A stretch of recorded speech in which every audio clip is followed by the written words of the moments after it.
નમસ્તે મિત્રો, કેમ છો બધા? આજે તારીખ 2 એપ્રિલ 2026 દિવસ ગુરુવાર અને ચૈત્ર સુદ પૂનમ છે। ચાલો મિત્રો જાણીએ દેશ વિદેશના અને ગુજરાતભરના તાજા અને મોટા સમાચાર। તો સૌપ્રથમ વાત કરીએ અમેરિકા, ઇઝરાયલ અને ઈરાન યુદ્ધના કારણે સ્ટ્રેટ ઓફ હોર્મુઝ પ્રભાવિત થવાથી વિશ્વભરમાં ઉર્જાનું સંકટ, હવે ઇન્ટરનેટ પણ ઠપ થવાનો ખતરો છે। તેનું કારણ એક છે કે હોર્મુઝ રૂટ પરથી માત્ર વિશ્વનું 20% ક્રૂડ ઓઇલ નહીં પણ 25% LNG પસાર થતું નથી, પરંતુ રૂટ નીચે ઇન્ટરનેટ કેબલ્સ પણ બિછાવેલા છે। જો આ ક્ષેત્રમાં તણાવ વધે તો કેબલનું નુકસાન પણ થઈ શકે છે। તો આગળની મહત્વની માહિતી મળીએ તો ગુજરાતમાં 26 એપ્રિલ 15 મહાનગરપાલિકાઓ અને 84 નગરપાલિકાઓ, 34 જિલ્લા પંચાયત અને 260 તાલુકા પંચાયત માટે મતદાર યાદી યોજાશે। 28મી એપ્રિલ મતગણતરી હાથ ધરાશે અને ચૂંટણીની જાહેરાત તથા તો રાજ્ય સરકારે ટુકડાધાર કાયદામાં ઐતિહાસિક સુધારા માટે વટહુકમ બહાર પાડ્યો છે। હવે ઓછામાં ઓછી 10 ગુંઠા જમીનની ખરીદ વેચાણ થઈ શકશે, જે પહેલા 20 ગુંઠા થતું હતું। આ સાથે જ 135 ટીની નોટિસનો સમય પણ 30 દિવસ ઘટાડીને 7 દિવસનો કરાયો છે। તો આગળના મહત્વની માહિતી મેળવીએ તો કાળઝાળ ગરમીમાં 3 વરસાદી સિસ્ટમો ગુજરાતને ઘેર્યું છે।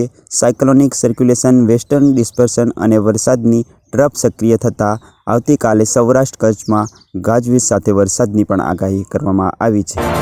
તો મિત્રો આગળની વાત કરીએ તો ઈરાન આજે બહેરીનમાં અમેરિકાની company Amazon web service tech data centre પર હુમલો કર્યો છે। ફાઇનાન્શિયલ ટાઈમ્સના અહેવાલ મુજબ આ હુમલા બાદ સ્થળે ભીષણ આગ લાગી હતી। આ પહેલા બહેરીનના ગૃહ મંત્રાલયે પણ માહિતી આપી હતી કે એક કંપનીની ઇમારતમાં આગ લાગી છે, જેને ફાયર બ્રિગેડની ટીમ હોલવી રહી હતી। જો કે તે સમયે કંપનીનું નામનો ખુલાસો થયો ન હતો અને આ હુમલો એવા સમયે થયો છે કે જ્યારે દિવસ પહેલાં જ ઈરાનની રિવોલ્યુશન ગાર્ડ્સને મિડલ ઇસ્ટના કાર્યરતમાં 18 અમેરિકી કંપનીઓને નિશાન બનાવવાની ધમકી આપી હતી।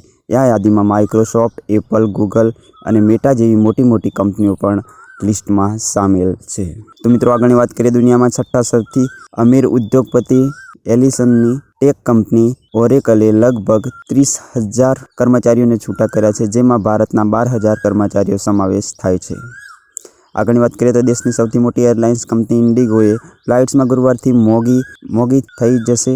એરલાઇન્સે ડોમેસ્ટિક ઉડાન માટે મહત્તમ 950 સુધી અને ઇન્ટરનેશનલ ફ્લાઇટ્સ માટે 10,000 સુધીનો વધારો ફ્યુલ ચાર્જ લગાવ્યો છે। નવી કિંમત તો 2 એપ્રિલના રાત્રે એટલે કે આજે 12 વાગે અને 1 મિનિટે લાગુ થઈ જશે। તો મિત્રો પાન કાર્ડ બનાવવા માટે આધાર કાર્ડ અને જન્મ તારીખના માન્ય દસ્તાવેજોની યાદીમાંથી હટાવી દેવામાં આવ્યું છે। હવે આધારને માત્ર સરનામું પુરાવા તરીકે જ સ્વીકારવામાં આવશે। જો તમારી પાસે નવું પાન કાર્ડ બનાવવા માંગો છો તો અથવા જૂના પાન કાર્ડમાં જન્મ તારીખ બદલવા માંગો છો તો હવે આધાર સાથે અન્ય દસ્તાવેજો પણ આપવા પડશે, જેમાં જન્મનું પ્રમાણપત્ર અને 10મા ધોરણની માર્કશીટનો સમાવેશ થાય છે।